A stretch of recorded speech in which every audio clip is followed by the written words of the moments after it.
Today, I'm speaking with Ryan McBeth, influential YouTuber, author, triathlete, Army veteran, and programmer. He makes educational and OSINT videos, which I'm sure you've seen. They are immensely popular. And his videos look at the war in Ukraine from a military perspective. Today, we'll be talking about the latest developments, but also, of course, the impact of the potential outcome of the US election on Ukraine and what Russia may do next. Welcome to Silicon Curtain. When you get to the end of this video, please do put a like against it. If you like the material, make sure you subscribe so you don't miss any of the content. And also do check out the validated Ukrainian charities that appear in the description of the video. Now, more than ever, it is important to help Ukrainians remain resilient under the huge bombardment of aggression that Russia is throwing towards Ukraine. Ron, I'm actually delighted to welcome you back. This is the third outing, I think, on Silicon Curtain, and it seems we've got more than ever to discuss. Thank you so much. I really appreciate you inviting me back on. Well, I am an avid follower. Your videos are always popping up in my feed, and fortunately, they are eminently consumable. So they're part of my informational diet, let's say. And one of the big stories I want to throw at you, because I know you've put some commentary out there around this, and there is quite a diversity of opinion on this, but it's North Korea's intervention in the war. So some people think its tactical advantage or tactical impact may be minimal. Others think because of the sheer exhaustion of Ukrainian troops, actually this may have a greater impact. There's debate about whether these troops are highly trained, crack elite troops, or whether they're kind of untrained, malnourished. There just seems to be a lot of, let's say, poor information out there. But what's your take? Is this strategic, tactical, or is it designed to be an escalatory move, possibly timed ahead of the US election to create sort of division, to make, the Biden administration look weak, all this kind of stuff? What's your take? That's actually a very good question. I think from a strategic level, um, this is North Korea finally has something that Russia wants. Right? When you look at North Korea as a country full of exports, uh, I can't think of anything that I buy from North Korea. Right? Like, well, what does North Korea export? Right? They don't really, do they export coal? They export oil. I think they're a net importer of that stuff. But one of their exports is belligerence. They're good at that. They're good at belligerence. And so I think finally Putin has something that North Korea can sell, and that's men, it's troops. And so I believe that North Korea has asked Russia for things like tech transfers, like give us better tech for our satellites, help us with our nuclear program to have more accurate weapon systems. And in return, what I'll give you are troops that can help out on the battlefield. Now, from the operational level, North Korea, they really haven't engaged in any kind of meaningful combat since 1953, right? Um, so they're probably a little bit rusty, but that doesn't mean that they can't hurt you. Mass is a component of warfare, and if there's one thing that North Korea has, it's mass. Right? I think it's an army of 1.4 million soldiers. So at the tactical level, we don't really know the efficacy of their troops yet because so little information gets out of North Korea. I would assume that their special forces, and supposedly special forces have been sent, their special forces, they have about 200,000 special forces, probably the largest amount of special forces in the world. But I don't think that special forces in the way you think of the SAS or the Green Berets can be applied here. These guys aren't necessarily parachuting in and helping local villagers form a militia to fight the government. Rather, I believe special forces are more like specially funded and fed forces. So you have your army, which is roughly 1.4 million soldiers who mainly do agricultural work, and then you have your special forces, which would probably be more like shock troops. You think of them probably more like shock troops. Now, whether these shock troops are comparable to the average Russian soldier is something else to be said entirely. Now, down at the tactical level, The average Russian soldier should be more tactically proficient than even the most well-trained Russian soldier, or even the most well-trained North Korean soldier, because they've been doing this. And although when Russia started this war, their army wasn't all that good when it came to doctrine, the people who have survived this long know what they're doing. They know how to survive. If you survive a couple of battles, you stand a pretty darn good chance of surviving, at least long enough to pass the skills and knowledge that you learned down to other soldiers. Even something as simple as, hey, when you walk past a window, duck, so you're not profiling yourself against a window. That's something that these people will learn innately, that the North Koreans can be trained, but they're not going to learn until a couple of their guys get killed and they start actually implementing the suggestions that Russia made during training. And this is not always a good look for a Brit to sort of be commenting on sort of US government weakness, strength, these kind of things. Because, of course, we've run our military industrial complex down significantly over a few decades. We've run our army down to the point where it is functionally unlikely to survive, against a Russian force that long. We simply don't have the numbers, even if we do have, pockets of high level of skill, as you mentioned. But I'm an avid follower of the announcements of the Biden regime when these spokespeople come out and they talk about, reacting to certain things. And it seems to me the reaction to the North Korean stuff has been more than usually weak, quite extraordinarily so. The announcement, I think, came yesterday or this morning, which was no new red lines would be introduced in reaction to North Korean troops, because, we need to do something. We need to do something, show some kind of signal to Russia that we are displeased with this move. Of course, what would be perhaps much better would be removing some of the red lines that already exist. For instance, the use of ATACMS, long distance weapons, this kind of stuff. What do you think the reaction should be? And are we likely to see any reaction given that the vote is coming up next week? I don't think so. I don't think we're going to see any kind of reaction. I also, look, when you're introducing 12,000 troops, so that's roughly a division, a couple of brigades. It's not an insignificant number of troops. But I think that the question out there is, how are they going to be used? And I've heard rumors saying, oh, they're going to be used in Kursk. All right, maybe that's a possibility. But you can draw red lines as much as you want. I don't see the big deal. And America's flag has like 13 red lines. Like we cross those things. People cross those things all the time.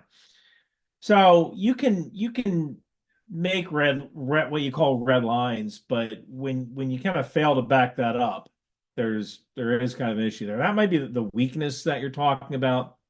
Um, and I don't really know why the U.S. kind of has these manufactured red lines, mainly because when you look at Russia, they don't need an excuse to kind of step over a red line. They kind of do that naturally, right?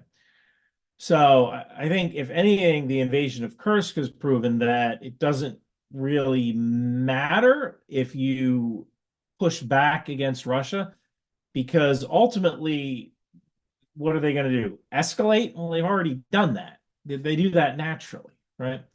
So from my standpoint, it doesn't make much sense to disallow something like ATACMS use in Russia, mainly or against targets inside of Russia, mainly because what are they going to do? People always they throw out the nuke. Well, what if they go nuclear? All right, well, tell me what that means. What does that mean? Does that mean Russia attacks Washington, D.C. with a nuclear weapon? Good luck with that. See what happens, right? So I think there's not a lot of steps that Russia can take to actually enforce any of its threats, because their biggest threat is nuclear conflict. And I think that when you're a dictator, one of the things you want to do is stay in power. And nuclear conflict will guarantee that you no longer remain in power, or you'll be dead. Right? And that's an outcome that President Putin doesn't want. He doesn't want to be dead. So I don't really, I guess you could say there's a sense of weakness. But I don't know, maybe weakness isn't the right way to put it. I think that the current president of the United States is trying to manage this the same way we kind of managed Russia in the Cold War. And don't forget, the guy's 80, God, 83 years old, something like that. Like he cut his teeth on the Cold War, right? Like the Cold War, he kind of grew up with the Cold War. So he kind of might be 40 years behind managing Russia. And when we have items like hybrid threats appearing, where Russia is actively trying to influence our political system with disinformation, that's just, I don't think that's the kind of war an 83-year-old can understand, right? And So I don't know similarly if with sabotage, I mean, in sort of academic circles, there's a fair degree of alarm, I think, starting to build up, and intelligence circles about, these hybrid threats you mentioned, arson, assassination. I mean, they tried to take out a senior member of the German military-industrial complex. They failed, fortunately, but recently two planes carrying incendiary devices via DHL actually caused fires in warehouses in the UK and Germany. It's only a matter of time before some deaths, or even a significant number of deaths, may be caused by Russia's extreme, I would say, careless belligerence. I would say that's most likely the case. That at some point they're going to go a little too far, and NATO is going to have to respond in some way. And we have to be ready for that. And I mean ready, meaning like one thing that we haven't really done. Poland has done this, but the U.S. hasn't. Sweden has done this too. Is we haven't really mentally prepared our population for the fact that we're already in World War III. And we've been in World War III. We were in 1939 2 years ago. Now I know for the British, World War III or World War II started in 1939, but for Americans, World War III Or started Russia in too, but yeah, they were Russia on the too. wrong side for a little bit of it. But when you look at when you look at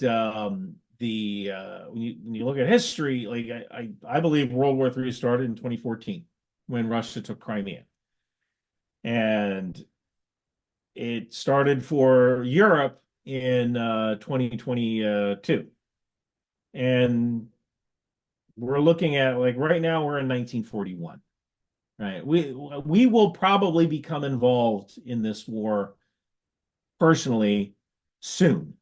Now the question is, are we going to do it on our own terms, or are we going to do it when Russia forces our hand?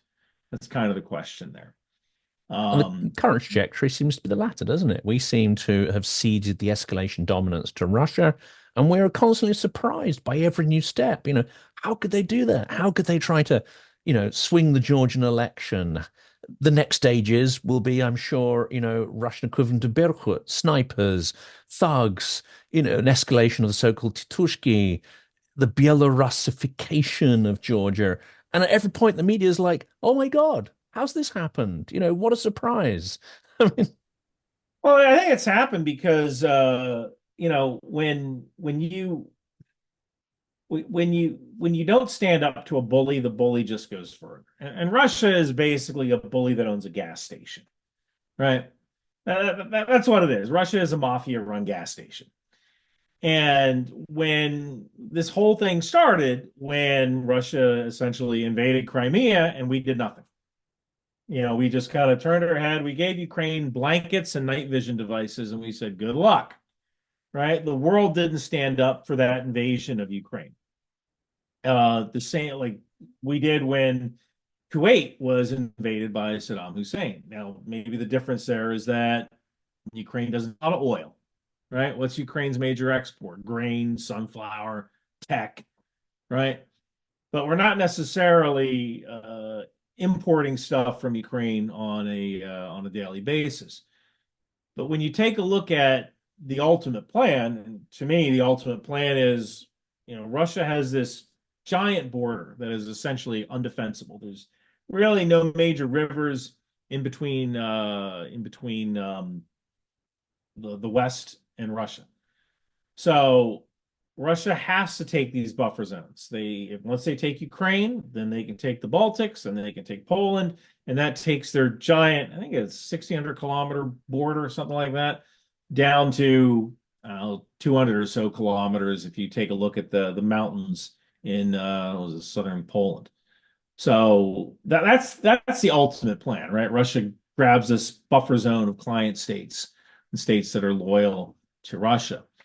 Um, and so we're going to be fighting this sooner or later. We can fight it now, or our children can fight it when Russia's army reconstitutes itself and they invade the Baltics. Now, that's kind of up to our current leadership. We'll talk a little bit back on Kursk, and then we'll hit the contentious topic of the election and the outcomes.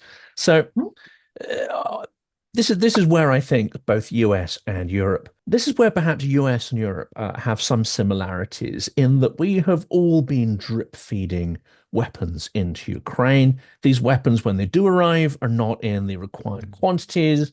They don't necessarily get to the places they're needed at a particular point in time, and there's a variety of reasons for that.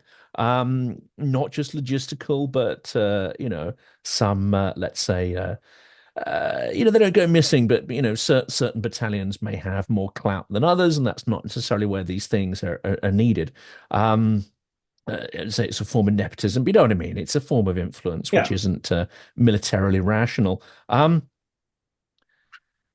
If Ukraine is going to survive, let alone secure something like a victory, does this drip feeding have to stop? Do we have to supply an overabundance of not just volume, but certain capabilities? Because Ukraine is now, in an extremely attritional phase of exhaustion. It's tricky to sort of rustle people up to get them in the army. Mobilization tactics are having to change by necessity to fill out the depleted ranks.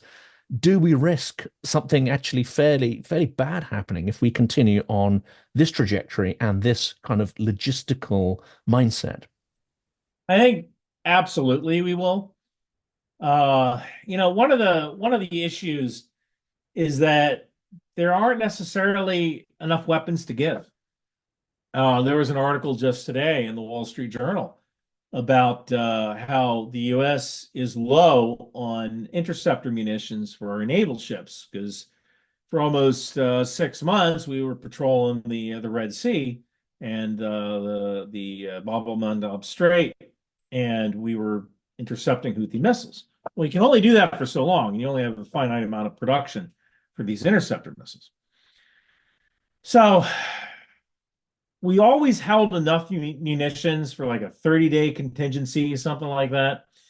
And after that, I guess we always kind of assumed, well, there'll never be a war that's that long ever again, so we don't really need a large supply of munitions. And I think that Ukraine kind of woke everybody up, the fact that we're going to need a heck of a lot more artillery shells than we previously thought. But that being said, there's not enough munitions to go around to give to Ukraine and still maintain reserve stockpiles and stockpiles for training. And it would be great if I could wave a magic wand and say, okay, let's give Ukraine everything they need. But our nations, the NATO nations, they have to make sure that they're good as well. And there have been efforts made. New munitions plants have opened. Some countries have realized we cut a little too much and we need to restart munition production. And that's a good thing. Now, when it comes to Ukraine, the one of the major problems that I see is actually their way of drafting troops. I believe right now the limit is 25. They can't go any younger than 25. And when people in the US see that and they go, wait a minute, we draft as low as 17. At least we did during the Vietnam War. We haven't had the draft since, what was it, 75, I think, 73, 75. I forget when we ended the draft. But we ended the draft in the mid to late 70s. And when we see that Ukraine isn't doing every possible thing it can to get troops to the front, that can be a concern because people in America might say, well, wait a minute, these guys, people aren't joining. They don't have the constitution to draft school-aged or college-aged men. Why are we giving them these weapons when they're not even willing to fight? Now, there are plenty of people who are willing to fight. They've been fighting for the past 3 years, and they've been fighting with honor and incredibly Mm. well. Well, some for But the I can, past 10, I mean, not that many now because yeah, the one, it's, yeah, at least the ones in yeah, the it's South, yeah, 2014. Yeah. yeah. So I can see that argument made from the U.S., and that's not something that the U.S. or that Europe can fix. That's something Ukraine has to fix to figure out how to culturally motivate their own people in order to fight. And that's a tough act. That's tough because it's not even like the US in the global war on terror. Where I've said, look, I've been in combat, but I haven't been in combat. I've been all right, like, hey, drive down this road. We want to see who blows you up. Right? That's what I've been in. Or I've been walking to the dining facility that's run by a private contractor, and oh crap, was that a mortar? I don't know. But I haven't been under artillery fire for weeks at a time in a trench.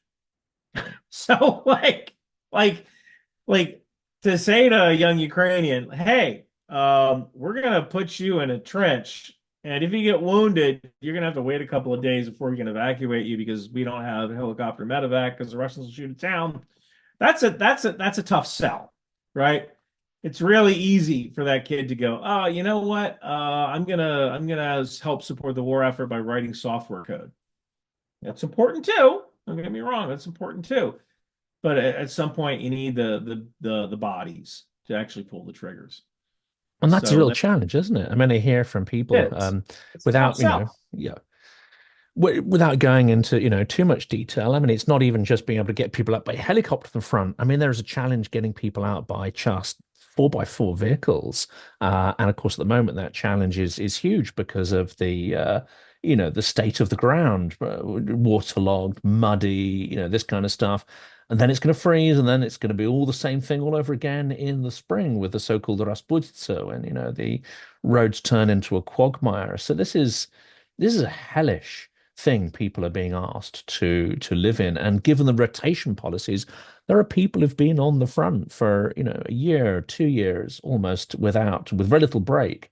Maybe they can go to frontline towns, but there are people who I've spoken to who haven't seen their spouses for, 1 or 2 years. Yeah, yeah, and it like I said, that's a tough sell. At least in the American Army, we can say like, hey, if you join, you'll probably be operating out of the forward operating base, and maybe once in a while you might get mortared, but you're probably going to be okay. And that works if you put enough money behind it, that sort of thing might work. But for the most part, like I said, it's a tough sell to tell someone like, hey, please join the army, and by the way, we're going to put you on these front lines. And now it might not be a tough sell if the Russians are invading your neighborhood, right? Because I've seen militias, there are people who are joining these gun clubs essentially, where they learn how to fire a weapon, they run an obstacle course, they learn basic marksmanship, they learn how to stack, how to fight as a team. Those people, yeah, if the Russians come into their town, they're probably going to fight as militia. I get that, but to volunteer and be sent someplace else, that's a tougher sell when the Russians aren't knocking on your door. And I guess many of those militia type people or people even people from, dare I say it, sort of, football clubs and the first generation. I mean, these guys got involved in 2014. This is what saved Ukraine, essentially, these informal militia sort of pulling stuff together. Um, let's turn to the election because, of course, at the moment, everything's up in the air. It's a deeply divisive topic. When you have an accent like mine, it doesn't always go down well to sort of snipe from the sidelines at various people. But there is, of course, an extreme worry that neither candidate actually has talked about victory or their concept of victory. And indeed, in the debate, both candidates were pressed on that. And of course, the focus often, especially in the liberal Europe, is to focus on Trump and the sort of word salad and sometimes the little crunchy bits, which are Russian disinformation, which you kind of discern in that stream of consciousness that he spews out. But actually, neither candidate have given any detail about how they would really end the war, and neither candidate have explicitly talked about victory or how a victory might be achieved. This must be quite a worry, in fact. It's not just about sort of, Trump being a disaster and Harris being marvelous. Either way, there's going to be a difficult set of choices for Ukraine after the election. I am of the opinion that that either candidate is going to be okay when it comes to Ukraine. And I say that because President Harris is probably going to, Vice President Harris is probably going to continue the policies of President Biden. And there probably isn't going to be too much swing either way on that. And former President Trump, if he gets elected, his big fear is China. And right now, China is watching every single thing that is going on in Ukraine. And I've said before that this war isn't really about Ukraine, it's about China. Now, that's probably not very comforting if you're Ukrainian, but in a lot of ways, it's the truth. Because if we can't support Ukraine when it has a railway coming from Poland that we can easily put logistical items on, we're certainly not going to support Taiwan when it's 3,600 miles, 10,000 kilometers away from essentially everything else but China, right? So China is watching how we behave when it comes to Ukraine. And I don't think President Trump wants to see a kind of China that is emboldened to invade Taiwan. And the best way of preventing China from invading Taiwan is to make sure Ukraine has all the equipment and weapons that it needs. Now, maybe not everyone on the channel might agree with this. Maybe the best scenario with Trump is that relatively quickly he persuades Putin to freeze the lines of contact. That would not be, of course, ideal for Ukrainians. And Ukrainians would tell us that that's just a pause for Russia to rearm and then have another go a few years later. And I think there's some validity in that. But if a pause was forced, what then is the onus on Europeans to get their act together? Because with Trump, we may have 4 years of dare I say it, sort of not so much dysfunction, but essentially he's not going to be minded to pump a huge amount of money into supporting Europe if Europe don't get up and start, building up their own capabilities and defending their own continent. So how do you see the sort of responsibility for Europe? Dare I say, even the need to pull their heads out of the sand? I think some countries of Europe have already started doing that. And you look at Poland, it's cool to be in the army now, right? They're equivalent to you don't call it the territorial army anymore, but where they call it in Poland, a territorial army, National Guard, like a reserve militia force. You know, if you are in if you're in their territorial army, you're one of the cool kids, right? Like if you want a girlfriend and you're not in the territorial army, you're not getting a girlfriend because she's probably in the territorial army. Poland actually ordered more HIMARS launchers than the United States currently owns. So we need to start building those things for Poland. Poland's going to have the largest land army in Europe soon. But you're right in the sense that the rest of Europe needs to get their act together, not just in purchasing equipment, but in teaching their citizens firearms. Even establishing something like what Taiwan has with gun clubs, creating clubs where you can go and you can learn how to handle a firearm so that if you need to become part of a militia, you can do that. I know that firearm ownership thoughts are different in Europe than they are in the US, but I think that might be something you guys need to get over because Maybe drone clubs. I mean, maybe drone clubs is the way around that with Europe. If they're not content with firearms, that competitive drone clubs could be a way to engage people with new military tactics. So caveat. So I am of the opinion that Ukraine will see the start and the end of drones in Ukraine. And I say that because, when the war started, the drone technology iterations were about like every 6 months, there was a new type of drone tech innovation. And now it's down to 6 to 8 weeks. Like we've recently seen fiber optic controlled drones, where drones just trail a fiber optic cable or they trail a wire, and that way they can't be jammed. There are other disadvantages to having a wire, but there's that. And we're seeing innovation, innovation, innovation, but we're also seeing counter drone innovation. And so I could easily see by the time this conflict ends, what we have is almost parity between drone and counter drone operations. And also, as cool as it is to see these FPV drones, these first person view drones, smashing into individual Russian soldiers, if you're killing by the soldier, that's bad. You need to be killing by the bushel. And ideally, these drones, every drone that has a camera on it, that can be used as a spotter for artillery. So you could use a drone to take out one individual soldier or maybe one individual truck, and that's good. But if you can use that same drone to spot for artillery, that's better. So I don't necessarily see first person view drones or drone operations becoming like a big thing in other militaries because Ukraine is only doing that because we didn't give them enough artillery ammunition. Really, that's they had to innovate because they were forced to innovate. But I would be very careful to assume that the next war is going to be look like Ukraine in the realm of drones, because I believe the adversaries will have such good counter drone munitions that we won't be able to operate the way the Ukrainians are currently operating. And the British government has just announced a speeding up of the development of Dragonfire, which is the sort of laser targeted sort of systems there. And it's quite big, it's quite clunky. There's a lot of computer processing required for the targeting. But when those get down to more, mobile units combined with AI, I mean, this also might be a factor that spells the end of these individual drone warfare.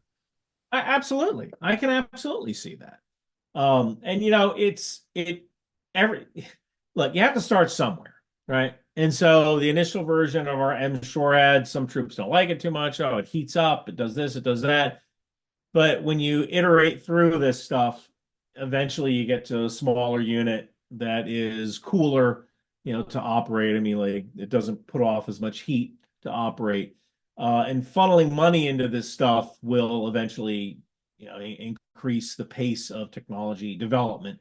So the initial version of Dragonfire might not be all that great, but I bet you the one 5 years from now is going to be fantastic.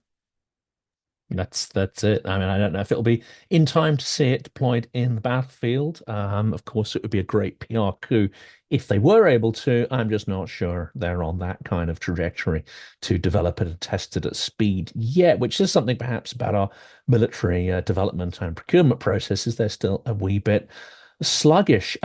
Something else I wanted to throw at you because I think someone who's been in the military, this is an extremely sensitive actually and quite unpleasant topic. But it seems that there is a growing number of cold-blooded executions by the Russian army of Ukrainian POWs. And at this point, I'm not sure whether this is systemic, it's part of a strategy, or whether it's chaotic and a sign that order and purpose is breaking down in the Russian army, if indeed it ever existed. What's your take on this fairly appalling uptick in this kind of completely illegal behavior? So I don't know if there was necessarily an uptick. I mean, it just might be that there's more drones out there to capture that kind of footage. So it might not necessarily be an uptick. It might have always been going on, but now we just have more footage of it. You could also say that the Russians are probably very frustrated. And another thing that you might see is that like when you have someone who doesn't have a lot of status in life and you hand them a gun and say you can take this gun and you can travel this country and you can do whatever you want and we're not going to stop you. About 2% of the population were genuine, honest to God sociopaths are going to take advantage of that and have the time of their lives, right? So that just might be an effect of Russia's standards of recruitment, where they're they're not scraping the bottom of the barrel, they're under the barrel, right? And now you're grabbing people who you might have rejected during peacetime because, well, that guy's a little crazy. We can't have him walking around with a gun. So those could be the two reasons that they're scraping the bottom of the barrel with people who are joining and aren't, you know, who aren't mentally well, and also there's just more drones out there to record this kind of footage. And this isn't necessarily a question that perhaps you keep an eye on, but it seems that on the home front, Russia is being turned into a kind of re-education camp. Militarism and the militarization of youth seems to be permeating, multiple layers of the education system. It's already obviously infected the media environment, propaganda, militarized propaganda forms in a staple part of the state TV output. So you've got this trauma on the front, you've got these soldiers, you say, which are the sort of dregs of the barrel. But it seems that that sort of complicity in criminality and the criminality of an entire society is something that Putin is entirely, hooked on and keen to pursue.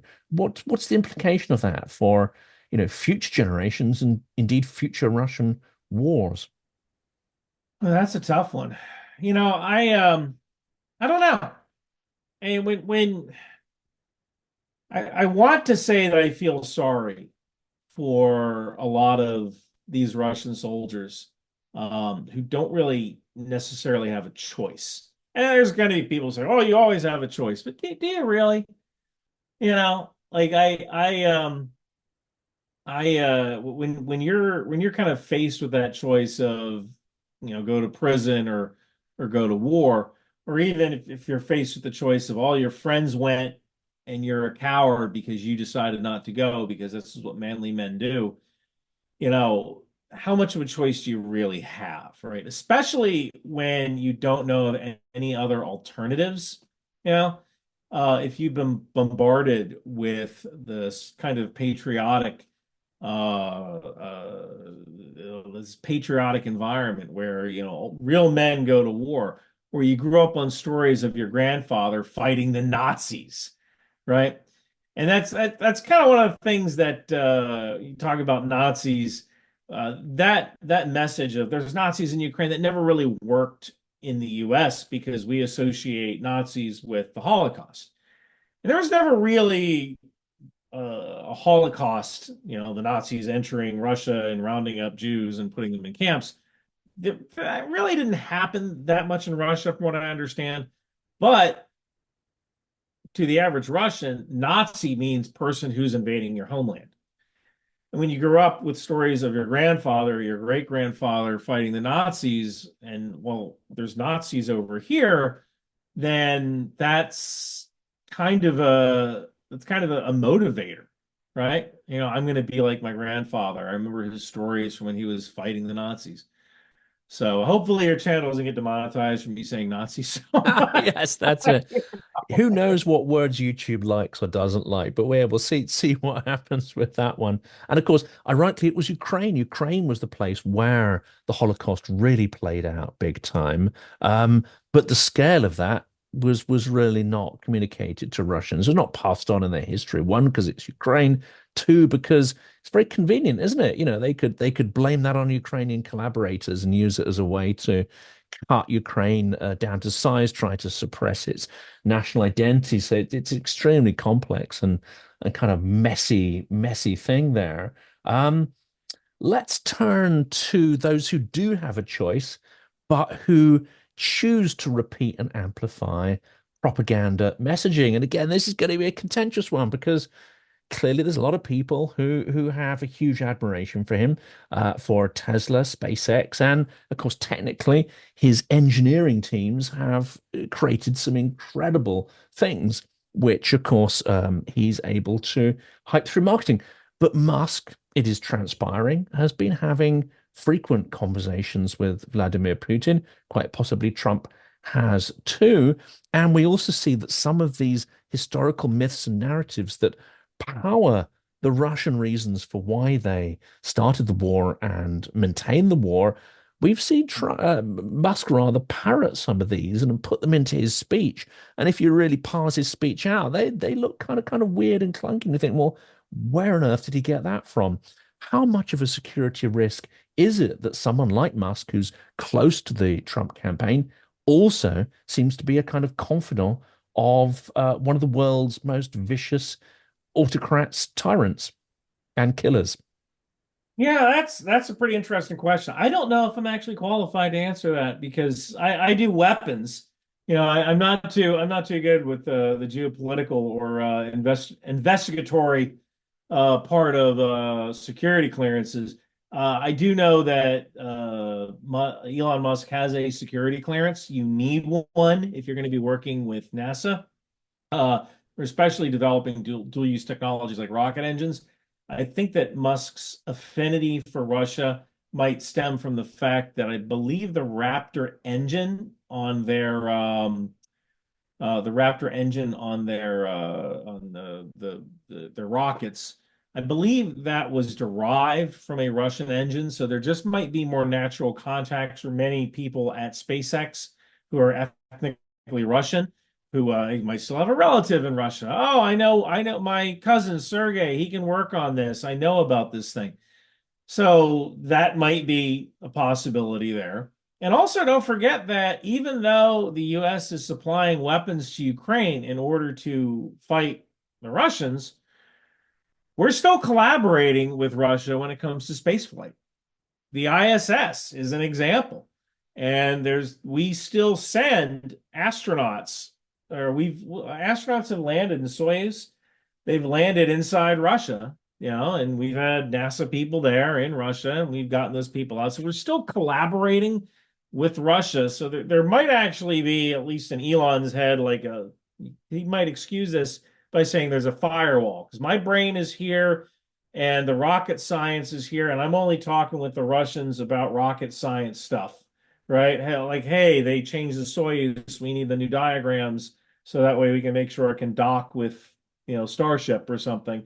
So he might be having those conversations and think that he has a firewall there. He's not letting any of these Russian ideas get a hold of him. But when you're interfacing with somebody, and you're working with them every day, I could easily see that kind of turning into empathizing or sympathizing with them, and some of their ideas might cross-pollinate, into you. We're back to So, Werner von Braun, aren't we? Nazi schmarzi. We kind of need the technology and we need the brains. So, I mean, look, I drive a Tesla. I'm not a huge Elon fan, especially since I put out software that could fix Twitter that nobody's taken me up on the offer to actually use this software. Fix Twitter when it comes to disinformation. But yeah, I think if it were a real issue, the U.S. would probably revoke the security clearance of Elon Musk, and I'm sure those things are constantly being reviewed. So I can't, unfortunately, though, I can't really speak to the actual mechanics of that because I don't know the exact procedures.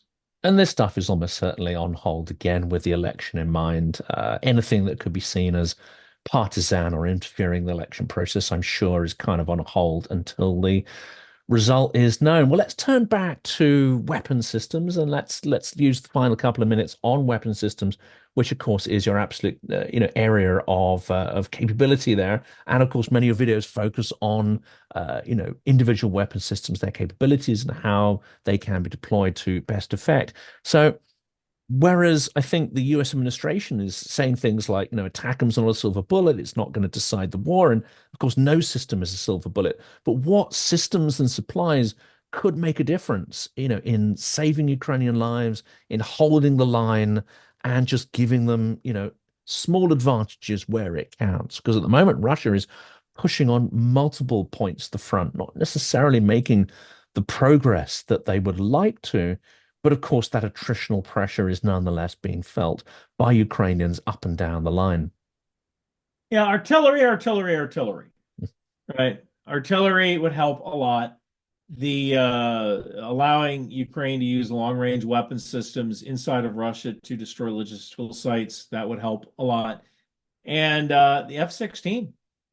I mean, I could actually probably look right now, but uh, not just the F-16, but allowing a Flying Tigers type organization where U.S. Air Force or even NATO Air Force officers are allowed to take a leave of absence, fight in Ukraine with the Ukrainian uniform on as augmentees to the Ukrainian military, and then come back to NATO and gather their pension or take up their job back in NATO again. That would be ideal. Actually, the Flying Tigers thing could help right now. We could, with a stroke of a pen, we could make the Flying Tigers happen. And Flying Tigers, for all your viewers, back during World War II, there was a unit of Americans and Chinese in China fighting Japan. They called themselves the Flying Tigers, and they really were mercenaries in the truest sense of the word. But this would not be a mercenary group because you would be attached to the Ukrainian military. Now, if you get shot down, you're probably going to have a big problem in Russia. You're probably not getting out of that anytime soon. But in a case like that, there are the fighter pilots or fighter pilots. And if these guys think they might actually have a chance to dogfight an actual honest to God Russian MiG, yeah, there's probably a lot of fighter pilots that would jump at that chance, since they might never get that chance during their whole career. Because a lot of people, of course, are pushing for the side of training up more Ukrainians, but that's a very long process. And indeed, even if you rush them through that training in 1 or 2 years, um, that's not the same as, as you say, 10, 15 years of actually flying these things and practicing. So this potentially, would you say, is actually preferable to trying to increase the throughput of training new pilots? Absolutely. It would absolutely it would help today. And don't forget, it's not just the pilots, it's the maintainers. And you have to maintain these jets in a certain way. And if you don't maintain these jets, they fall out of the sky. So we don't just need pilots to take a leave of absence in a Flying Tigers type group, but we need maintainers to do that as well. And again, we could do that tomorrow with a stroke of a pen. And this is, it might be minor escalatory to use the terminology, but it's not necessarily going to be something that triggers Russia. And back to your earlier point, what exactly can they do? That's it doesn't warrant a nuclear response, and they've probably got their hands tied on these little incremental steps that could be taken. Yeah, yeah. I mean, you're absolutely right. Like, what is Russia going to do? Are they going to invade Ukraine more? Like they're already there, right? Like what's this escalatory step, right? So yeah, I kind of think that there's really not a lot that they can do, and there's not a lot that they can do, and there is a lot that we can still do that won't necessarily generate some kind of crazy response. Well, this is going to be the last question. I wanted to loop back to, I think, what's the critical argument you made here, that the war ultimately is about China. China exerts a huge amount of influence over Russia. And of course, if China disapproved of Russia's war in Ukraine, the likelihood is it would be over by now. They could exert that kind of pressure over Russia, given the dependencies the Russian economy now has on Chinese goods, Chinese credit, and component supplies, the whole kind of thing. And of course, China could prevent North Korea potentially from supplying the ammunition shells, which it's supplying to Russia in huge volume, and now in individual troops. So the argument goes that to deter China, you need to defeat Russia. Whereas the focus at the moment seems to be keeping an eye on China and looking at Russia almost as a sort of sideshow.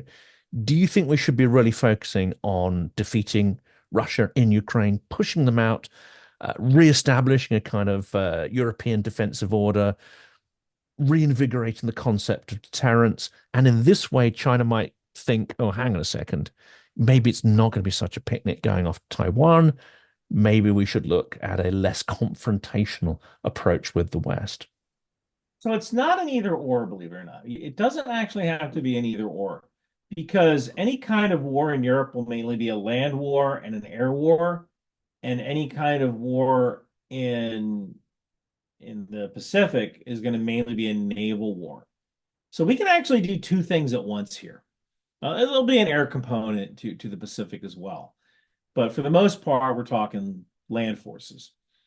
And so I don't necessarily think we need to concentrate on one thing before we concentrate on the other thing. We can actually concentrate on both at the same time because they are in two totally different domains. There's a little bit of crossover between the two in the air component. One tactic that the Air Force is using right now in the Pacific is called ACE, or Agile Combat Employment, where we're clearing out all these old bases from World War II. We're clearing the brush, we're extending the runways, and we are creating these bases so that we can just hop from base to base to base to base to base. So China never knows exactly where our fighters are or our bombers are. Since we're doing that, like that doesn't mean we can't have land forces, inside of Europe. Even something as simple as, and I've mentioned this before, the Polish military has thought about doing this, sending troops to Ukraine and just having them take up positions in trenches and say, what now? Right? Like doing that will relieve a lot of pressure on Ukraine. And France has actually talked about sending troops as well. The United States, for some reason, we can send a THAAD battery to Israel, but we can't seem to send a THAAD battery to Ukraine. Now, the soldiers in Ukraine will be at a lot higher risk than soldiers in Israel, because Israel, my God, it's some of the best air defense in the world. And these soldiers in Ukraine, God knows, they will be targeted by Russia. They will be targeted. So those THAAD batteries better be on point. But yeah, we can do both at the same time. So it's not necessarily an either or solution. And that's interesting dynamic with the election, isn't it? Because Europe, I get the impression, has not taken this move because the Biden administration is very cautious. I mean, that's not contentious. They are definitely on a de-escalatory kind of mindset, and they're extremely cautious. Whenever Macron popped up and suggested these things, I think behind the scenes, I have this impression of Sullivan playing whack-a-mole, running around trying to dissuade people from doing things he thinks are escalatory. But if Trump gets in, Europe may think, do you know what? We no longer have that same deference, perhaps, to Biden. We're on our own, and we just have to do these things now. So in that sense, it might be slightly liberating, actually, for Europe. Yeah, yeah. I mean, I guess you're kind of right. I mean, I think what people absolutely hate is uncertainty, right? And so maybe there'll be a little more certainty after November 5th. Although, what one funny thing is that one kind of bone of contention is that in the last election in 2020, we didn't know the results of the election for I think a couple of weeks, if I'm right. So you might see this uncertainty extend out for a couple of weeks, due to mail-in votes and lawsuits from certain people and so on. So yeah, hopefully everything can get decided election night, and the country can move forward on whatever path that it needs to move forward on. Entertaining is not the right word for this, really. It's more like a sort of horror film where everyone's on the edge of your seat. But yeah, I think we're all glued to our screens to see the outcome of this. And as you say, that period of potential uncertainty and challenge around the result. But yeah, I don't want to comment too much on that. Let's see what happens and prepare for, every eventuality. Huge pleasure, as always, speaking to you, Ryan. If anyone unlikely event is not subscribed to your channel, I strongly recommend they do so and check out your videos, which are hugely instructive as well as being entertaining. And I'm delighted that you agreed to come back on and share your insights with the audience today. Thank you so much. I really enjoyed it.